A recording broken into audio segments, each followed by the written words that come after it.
Tentunya di dalam penyelenggaraan pemilu itu butuh peran aktif dari masyarakat.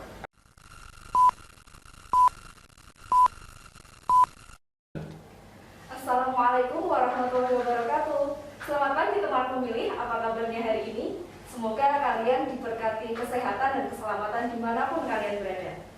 Podcast KPU Kabupaten Kudus kali ini hadir bersama saya Devi Yulistiani dengan tema yang pastinya menarik loh. Tema kali ini adalah tahapan pemilu dan pemilihan tahun 2024. Narasumbernya juga tidak kalah luar biasa.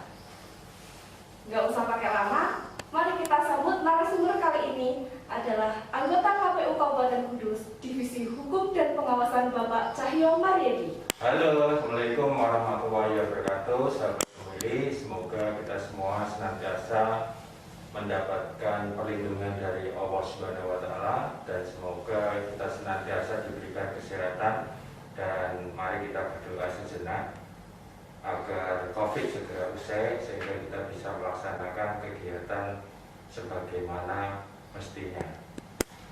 Ya, itu Mbak Devi. Gimana Mbak Devi? Oke. Selamat datang Bapak. Bapak Cahyo sendiri apa kabar hari ini? Alhamdulillah kabar saya baik, Mbak Devi. Alhamdulillah. Oke, baik dan semangat ya Pak. Oke, kita teman pemilih ini kita menjaga jarak di sini. Kita juga selalu memakai masker karena kita juga mematuhi himbauan dari Presiden RI kita bahwa kita harus memakai masker saat kita bertemu dengan orang lain.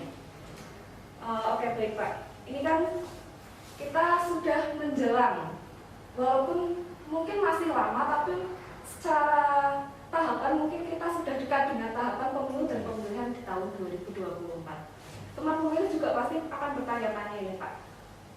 Pada tahun 2024, kenapa kita itu menyebutnya pemilu dan pemilihan? Padahal kan kita dulu itu mengenalnya pemilu 2014, 2019 seperti itu Pak.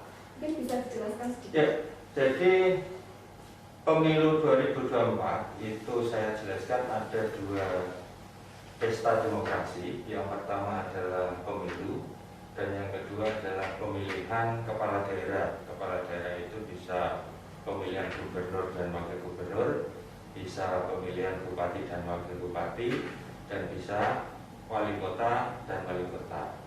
Penyebutan pemilu sebenarnya ini adalah untuk pemilihan anggota DPR, anggota DPD, presiden dan wakil presiden, kemudian pemilu untuk anggota DPRD provinsi dan DPRD kabupaten.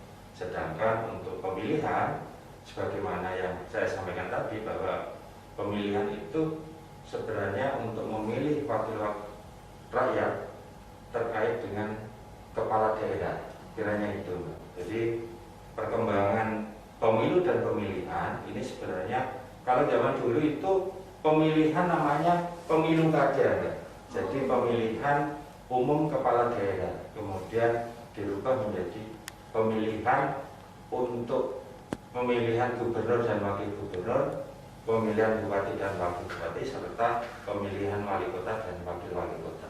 Gitu. Oke. Nah, jadi seperti itu teman pemilih. Jika kalian masih bingung atau masih ragu kenapa sih kok di tahun 2024 itu penyebutannya lain? Nah, jadi penjelasannya seperti tadi yang dijelaskan oleh Pak Cahyo tadi, bahwa di tahun 2024 itu kita ada dua pemilihan, yaitu pemilu dan pemilihan untuk kepala daerah. Oke, baik. Selanjutnya Pak, ini kan ada yang bertanya-tanya ini. Aduh, KPU itu kalau tidak ada tahapan pemilu aktivitasnya apa sih Pak? Iya, jadi sahabat pemilih itu semuanya juga banyak yang tanya kepada saya, Mbak. Setelah pemilu 2019, apa sih kerja KPU? Karena melihat masa pemilihan juga masih lama. Jadi pemilu kita itu kan kemarin 2019, kemudian untuk pemilihan kepala daerah itu 2018, dan kalau kita melihat berdasarkan kurun waktu pesta demokrasi itu kan 5 tahunan. Jadi antara pemilu 2019 maka pelaksanaan pemilu ke 2024. Untuk pemilihan kepala daerah terkait dengan pemilihan kepala daerah Kabupaten Kudus pada khususnya, itu kan pemilihannya di tahun 2018. Masa baktinya yaitu di tahun 2023. Tapi sebagaimana yang ada di dalam ketentuan peraturan perundang-undangan, di situ ada jelaskan secara utuh dan gamblang bahwa pelaksanaan pemilihan kepala daerah itu akan dilaksanakan di tahun 2024. Pertanyaan besar, sebagaimana yang Mbak Devi tadi sampaikan, kiranya apa sih pekerjaan KPU setelah tidak ada pemilu atau tidak ada tahapan?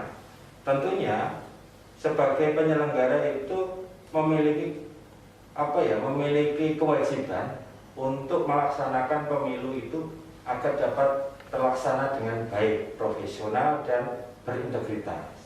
Nah, tentunya sebagai penyelenggara KPU, kami di saat tidak ada tahapan, kami melaksanakan kegiatan-kegiatan yang sifatnya rutinan dan yang sifatnya itu terprogram. Rutinan itu seperti apa? Katakanlah pembentukan laporan, misal ada laporan SPIP, kemudian ada jaringan dokumentasi hukum atau JDIH. Jadi di dalam pelaksanaan di saat tidak ada tahapan, kita melaksanakan kegiatan-kegiatan yang sifat rutinan tadi, dan ada juga kegiatan-kegiatan yang sifatnya itu adalah program untuk pengembangan SDM di lingkungan KPU Kabupaten Kudus. Salah satunya adalah program besar kita adalah Ngobar Semangat. Nah, tentunya sahabat pemilih itu bertanya-tanya, Ngobar Semangat itu apa? Nah, Ngobar Semangat itu adalah ngobrol bareng di hari Selasa minggu keempat. Jadi di hari Selasa minggu keempat kita selalu melaksanakan yang namanya kegiatan diskusi bersama yang tujuannya adalah untuk penguatan kelembagaan. Begitu, Mbak? Oke, jadi seperti itu teman pemilih. Jika kalian tuh masih bingung KPU itu setelah tidak ada tahapan, aktivitasnya apa, kegiatannya apa, ternyata banyak banget yang bisa dilakukan. Aktivitasnya ada aktivitas rutin, kemudian ada aktivitas yang temponya bulanan. Jadi kita itu tetap memberikan pelayanan kepada masyarakat semua. Nah, ini ada pertanyaan bagi yang ada lagi tambahan enggak terkait dengan ya? program itu. Jadi ada program yang namanya rekapitulasi daftar pemilih berkelanjutan. Nah, itu sifatnya itu juga bulanan, di mana kita itu bertekad agar pemilih itu benar-benar bisa terlindungi haknya, sehingga mereka itu tidak ada yang kelewatan untuk tidak terdaftar dalam daftar pemilih di pemilu dan pemilihan yang akan datang, gitu, Mbak. Nah, jadi seperti itu teman pemilih. Ada beberapa program atau aktivitas yang teman pemilih itu bisa melihatnya juga, aktivitas-aktivitas KPU Kabupaten Kudus melalui sosmed kita. Nah, ini Pak, di sini teman pemilih juga pasti bakal penasaran, pemilu dan pemilihan tahun 2024 itu akan berlangsungnya itu kapan itu, Pak? Iya. Nah, ini juga informasi yang selalu ditunggu oleh masyarakat kita atau sahabat pemilih kita, Mbak. Iya. Jadi kapan sih sebenarnya pemilu 2004 itu? 2024. Ya, karena banyak sekali masyarakat yang bertanya-tanya. Nah, syukur alhamdulillah di tanggal 3 Juli 2021 kemarin itu ada konsinyering antara penyelenggara pemilu.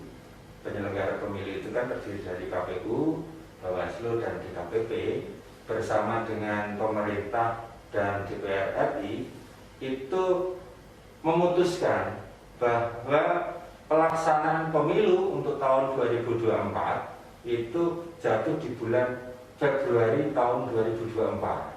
Kemudian untuk pemilihan kepala daerah, gubernur dan wakil gubernur, bupati dan wakil bupati, serta wali kota dan wakil wali kota, itu sebagaimana yang tertuang di dalam Undang-Undang Nomor 1 Tahun 2015 yang sudah diganti beberapa kali. Saat ini itu undang-undangnya tidak Undang-Undang 10 2016, tapi Undang-Undang Nomor 6 Tahun 2020 tentang pemilihan gubernur dan wakil gubernur, bupati dan wakil bupati, serta wali kota dan wakil wali kota. Di pasal 201-nya ayat 8 itu secara secara implisit sudah dijadwalkan di situ. Jadi untuk pemilihan kepala daerah itu jatuh di bulan November tahun 2024. Jadi untuk pemilu itu dilaksanakan di bulan Februari, untuk pemilihan kepala daerah dilaksanakan di bulan November tahun 2024. Begitu enggak? Oh iya. Nah ini kan untuk berlangsungnya pemilu dan pemilihan kan sudah ditetapkan. Nah, ya. Untuk mencapai ke puncak pesta demokrasi 2024 itu tahapannya apa aja sih Pak yang harus kita lalui? Ya, tahapannya sebenarnya sangat panjang, Pak.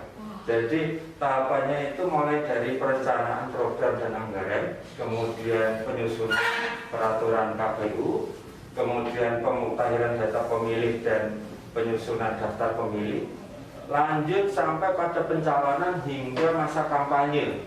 Dan yang terakhir itu pemungutan dan penghitungan suara sampai pada penetapan hasil pemilu. Itu Mbak. Jadi panjang sekali ya. Makanya di dalam ketentuannya hasil konsinyering kemarin itu karena kita itu berdasarkan pengalaman pemilu 2019 itu ya bisa dikatakan banyak sekali sahabat-sahabat kita khususnya penyelenggara ad hoc itu yang sakit, bahkan ada yang meninggal. Maka di dalam konsinyering tadi itu kalau bisa tahapannya itu ditambah, jangan 20 bulan tapi 30 bulan. Tapi di dalam hasil konsinyering itu diputuskan 25 bulan ya, untuk tahapan pemilu ya. 2024. Dan perlu saya sampaikan juga untuk tahapan pemilihan, karena ini kan temanya adalah tahapan pemilu dan pemilihan.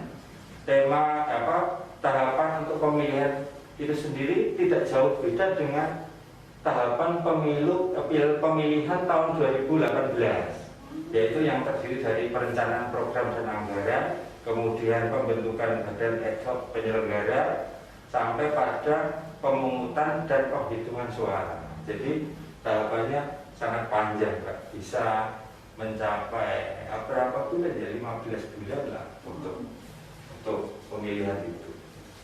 Oke, sekarang kan pemilu dan pemilihan itu tidak terlepas dari yang namanya partai politik nih Pak. Ya. Nah untuk partai politik sendiri itu mulai sekarang apa saja sih yang bisa disiapkan untuk mensukseskan tahapan pemilu 2024? Ya, pada prinsipnya yang namanya peserta pemilu itu kan partai politik.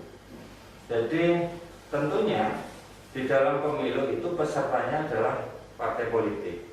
Tapi apakah partai politik itu bisa serta-merta kemudian langsung bisa menjadi peserta pemilu? Ternyata tidak demikian ya.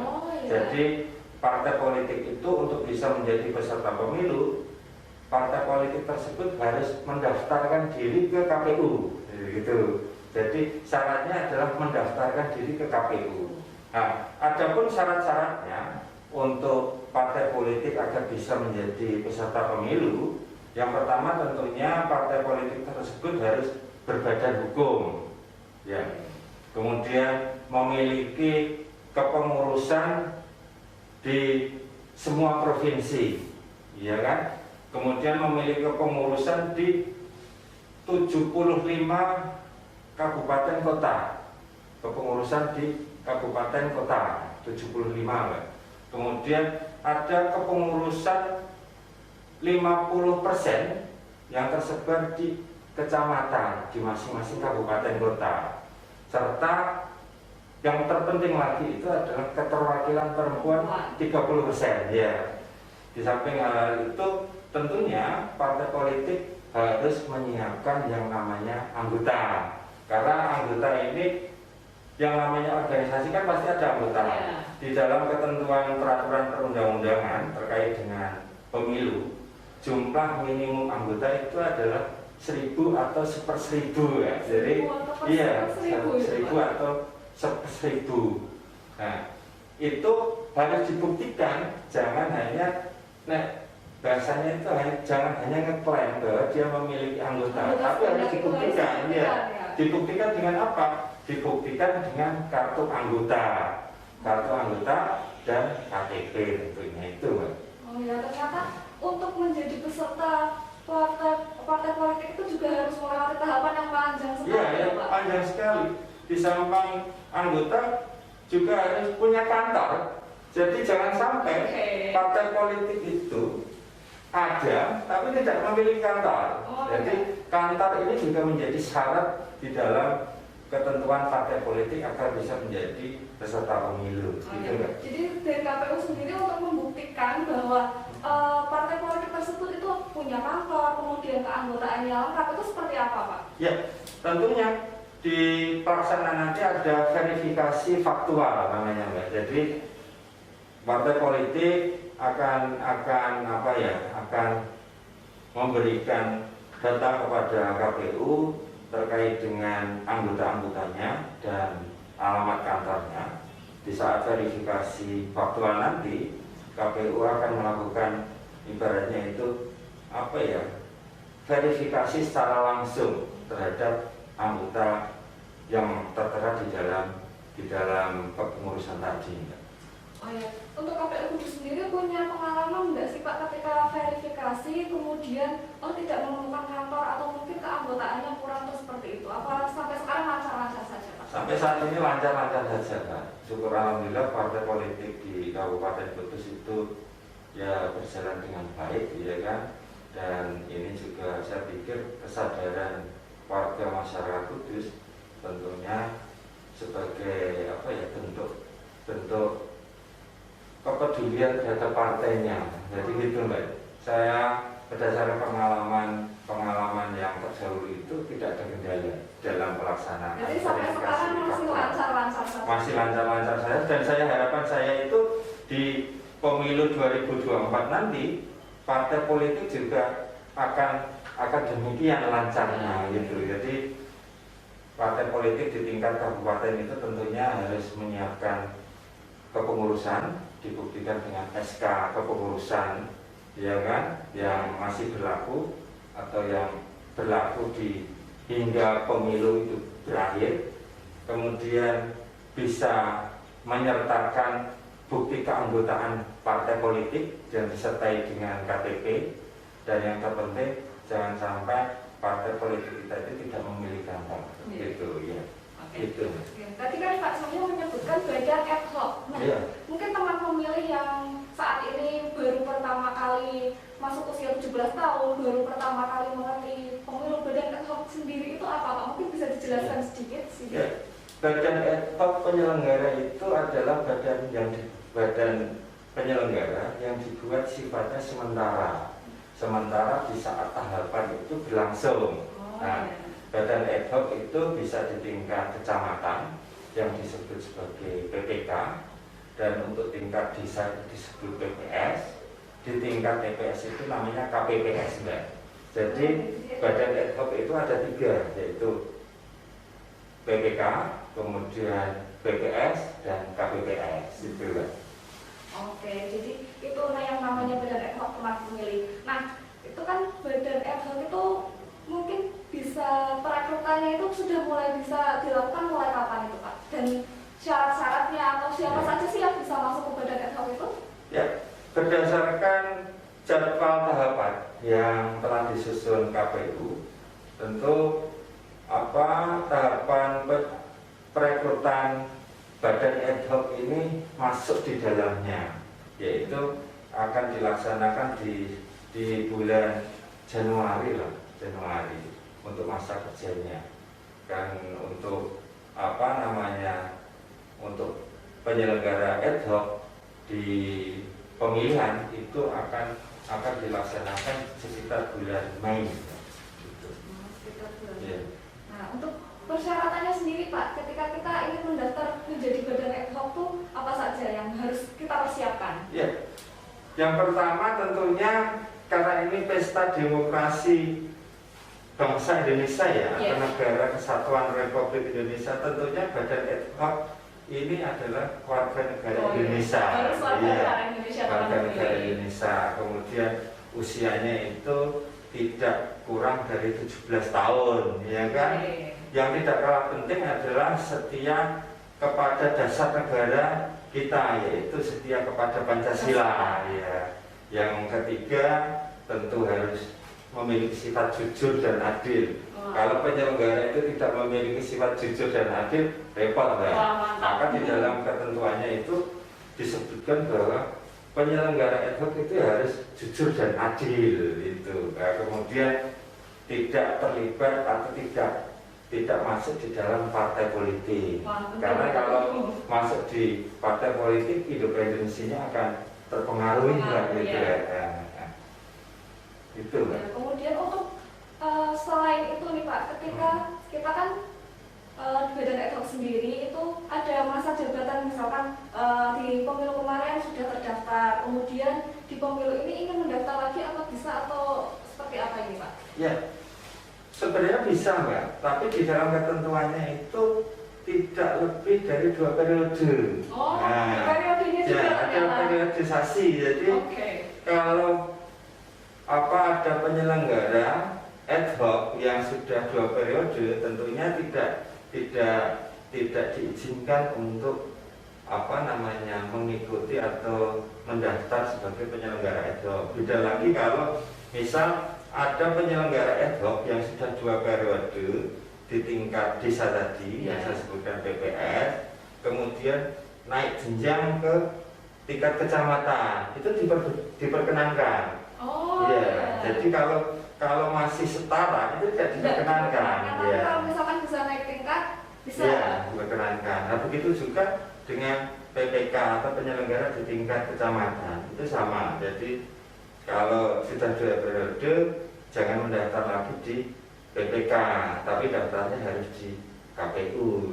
Ya, itu lah.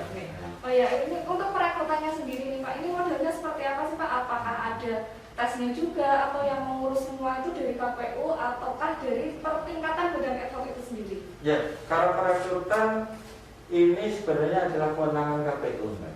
Jadi di situ ada yang namanya pendaftaran dan ada tes seleksinya gitu. Jadi tes seleksi itu ada tes seleksi secara tertulis dan ada tes seleksi secara wawancara. Jadi 2 hal itulah kira-kira dalam seleksi badan penyelenggara ad hoc. Jadi kita benar-benar mencari seseorang yang benar-benar berintegritas, jujur, seperti itu ya Pak. Bergabung di penyelenggara pemilu kali ini. Nah, terkait dengan pemilu dan pemilihan 2024 lagi nih Pak, maksudnya pesan-pesan atau ajakanlah dari kita untuk supaya teman pemilih itu, apalagi yang kategorinya pemilih pemula, itu supaya kita itu bersemangat gitu Pak untuk menyambut pesta demokrasi di tahun 2024 ini. Ya. Pesan saya kepada sahabat pemilih pemula, jadilah sebagai bagian dari sejarah, karena yang namanya pemilu itu bagian dari sejarah bangsa terkait dengan kepemimpinan yang akan datang. Maka alangkah baiknya apabila pemilih pemula itu berperan aktif di dalamnya, dan ketika memilih calon, pilihlah calon yang memang memiliki integritas baik gitu. Integritas baik dengan cara apa? Untuk bisa melihat integritas baik itu ya dengan cara kita mengetahui calon-calon tersebut. Nah, untuk mengetahuinya bisa melalui media massa, media elektronik maupun di percakapan di masyarakat pada umumnya gitu, Mbak. Itu untuk teman pemilih yang masih ragu-ragu, pemilu 2024 itu apa sih, atau masih bingung atau seperti apa. Nah, di sini sudah dijelaskan bagaimana KPU mempersiapkan secara matang untuk menyambut pesta demokrasi yang sangat meriah di tahun 2024. Jadi teman pemilih jangan ragu untuk mengikuti setiap tahapan-tahapannya, melihat bagaimana KPU mempersiapkannya. Nah, jadi di sini Pak Cahyo bisa menjelaskan juga sih bagaimana kalau misalkan ada teman pemilih kita yang masih bingung juga. Ini kita cara melihat tahapan-tahapan, kemudian apa yang dilakukan KPU Kabupaten Kudus selama masa tahapan itu kita bisa, masyarakat itu bisa mengetahuinya lewat mana aja Pak? Ya, Jadi masyarakat bisa mengetahui melalui web kami yang ada di KPU Kabupaten Kudus, ya. Kemudian bisa juga kalau memang sahabat pemilih ini tertarik di dokumentasi hukum, bisa masuk di link JDIH KPU Kabupaten Kudus itu. Iya. Nah, jadi di situ itu sudah lengkap semuanya. Itu isinya apa aja, Pak? Apa? Isinya apa saja yang JDIH. JDIH. JDIH itu isinya yang pertama tentunya adalah terkait dengan perundang-undangan yang berkaitan dengan kepemiluan. Kemudian ada peraturan-peraturan tentang kepemiluan. Kemudian keputusan-keputusan yang telah dikeluarkan oleh KPU Kabupaten Kudus itu sendiri, gitu, Mbak. Oh ya, jadi teman pemilih itu bisa melihat seluruh tahapannya aktivitas KPU itu bisa melalui website, kemudian ada web JDIH juga, kemudian bisa mengikuti sosmednya, kemudian nah yang pasti ini nih, kalian tuh harus banget mengikuti podcast KPU Kabupaten Kudus. Nah, ini kan kita sudah tadi membahas mengupas tuntas lah tahapan-tahapan pemilu di tahun 2024. Mungkin Pak Cahyo ada closing statement untuk merangkum semua yang tadi telah kita bahas. Oke, monggo. Ya, closing statement saya adalah terkait dengan pemilu 2024 itu akan dilaksanakan di bulan Februari 2024 dan untuk pemilihan itu akan dilaksanakan di November 2024 dan tentunya di dalam penyelenggaraan pemilu itu butuh peran aktif dari masyarakat. Nah, peran aktif masyarakat itu bisa masuk di dalam penyelenggara pemilu, baik itu misal katakanlah kalau memang KPU itu ada rekrutmen terkait dengan jabatan komisioner itu sendiri, masyarakat bisa mendaftarkan di situ. Bisa juga masyarakat kita itu juga mendaftar sebagai penyelenggara ad hoc seperti yang saya sampaikan tadi, ada PPK, PPS dan KPPS itu, Mbak. Oke, baik, itu dia closing statement dari narasumber kita. Terima kasih banyak Bapak Cahyo atas waktunya, atas penjelasannya yang luar biasa banget. Nah, di sini KPU saja sudah siap menyongsong pesta demokrasi di tahun 2024. Bagaimana dengan teman pemilih? Semoga kalian juga siap ya. Stay safe, stay healthy, and sampai jumpa. Wassalamualaikum warahmatullahi wabarakatuh. Waalaikumsalam warahmatullahi wabarakatuh.